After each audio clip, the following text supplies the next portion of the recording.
Hey everybody, Cinephile Mike is here, and this is day 51 of Award Season Review Season 3. 97 reviews coming at you in 97 days, looking at many of the films vying for awards recognition this season.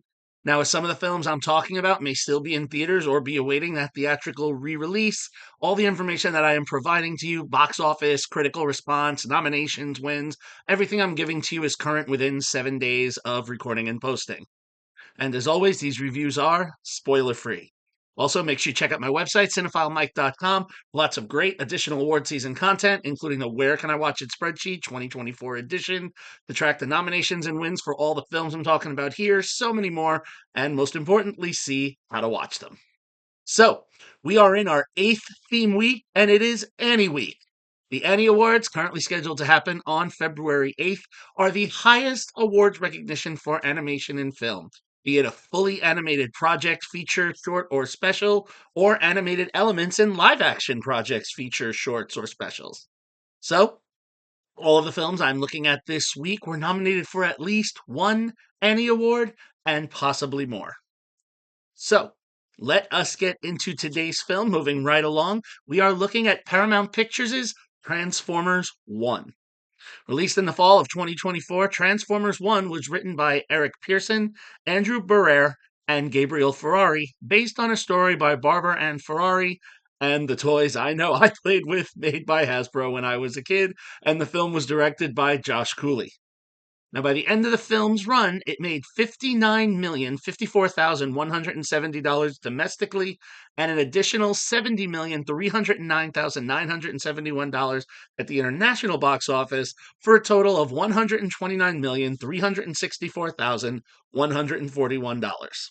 Not bad, but not really breaking even, as the reported budget plus marketing was said to be somewhere between, and this is a range, 75 and 147 million. So without more specifics, I can't say if it was a success or a failure or a break even. But it was successful in its ratings. Certified fresh on both sides, Transformers 1 currently sits with an 89% critical rating coming from 168 reviews and a 97% popcorn meter coming from over 2,500 audience scores. Award season wise, Transformers 1 is currently nominated for one Annie Award for Brian Tyree Henry, who is nominated for Outstanding Achievement for Voice Acting in an Animated Feature. Additionally, the film had two Astra Film nods, one again for Howard and one for Best Animated Feature. There were several nominations at various film festivals and critic circles. And finally, worth noting, it was nominated for Best Animated Film by the Academy of Science Fiction, Fantasy, and Horror Films. So, right off, Transformers 1 is not considered canon. However, it does create a fun backstory for the characters that we know and love. So, years before Optimus Prime was leading the Autobots against Megatron's Decepticons, here in this story on the planet of Cybertron in the city of Iacon, we have Orion Pax, our 2B Optimus, voiced by Chris Hemsworth, and D16, our 2B Megatron, voiced by Tyree Henry. They are best friends and working as miners on Cybertron. It is their job to mine for the Energon to help power the planet. Now, unlike many of the other Transformers on the planet, they cannot transform. They do not have the cogs that required this. But boy, do they have dreams. Orion's is to also solve the mystery of what happened to the matrix of leadership. The one item that needs to be returned in order for Cybertron to be able to support itself with all the energon it needs to run, deeming the miners unnecessary so that they can be something else. One day during the famous race, a race created by their leader, Sentinel Prime, voiced by John Hamm, to keep morale of the Transformers high, Orion enters him and D16, the only non transforming Transformers, in order to get some recognition from Sentinel Prime and show that these miners can be more than meets the eye. Sorry, I couldn't help myself there. While Sentinel Prime wants to reward them, some of the more angry Transformers, I mean, hey, they were showed up at the race, toss them to the sides for them to go work in the dumps. Now, through a series of events that I won't really summarize here, Orion and D16 will team up with Elita 1, their former boss in the mines, voiced by Scarlett Johansson, and B127, our will be Bumblebee, voiced by Keegan Michael Key, to go off and discover what happened to the original primes that protected the planet and find the matrix of leadership, which they believe they can do now because while they're working in the dumps, they uncover a message from one of the primes that said that help was needed, and they think this is what they need. But what will be revealed on this journey are years of deception and lies and a past that will need to be rectified along the way before they become the two-sided civil war that we know of the Transformers in the 1984 film and the cartoon. We will encounter the High Guard, Starscream voiced by Steve Buscemi, Soundwave voiced by John Bailey, Shockwave voiced by Jason Conopisos Alvarez, Jazz voiced by Evan Michael Lee, amongst all the others, and we will see how, before we lost Cybertron, what happened when these two, groups were all on one side trying to figure out what was going on. I have to say the thing about this film, the marketing team who cut together the original trailers for this film really did it a disservice. When I initially saw the trailers for this film, I'm going to be honest, I was not excited, but I figured, well, it's a Transformers movie. I try to see everything, so all right, here we go. Wow, was I wrong? I mean, I was entertained the entire time with this. I think they just needed some better marketing, but I digress.